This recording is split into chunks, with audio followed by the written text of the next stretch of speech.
आईची निर्गुण हत्या करण्यात आल्याने अमरावती जिल्ह्यातील तिवसा शहर हादरलं आहे।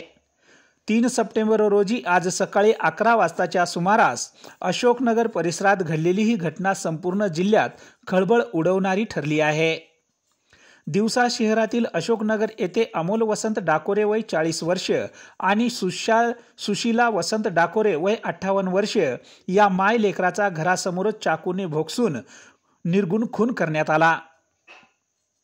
मिळालेल्या प्राथमिक माहितीनुसार बापाच्या हत्येचा बदला घेण्यासाठीच दुप्पट हत्या करण्यात आल्याचं समोर येत आहे। आरोपींनी अमोल आणि त्याच्या आईवर सपासप वार करीत जागीच ठार केलं। हे आरोपी पीडिताच्या घराशेजारीच राहत होते। हत्या केल्यानंतर हे दोघे थेट दिवसा पोलिसांच्या स्वाधीन झाले आहेत।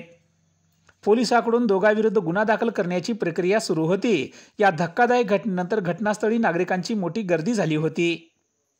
संपूर्ण परिसरात भीतीचं वातावरण पसरलं आहे।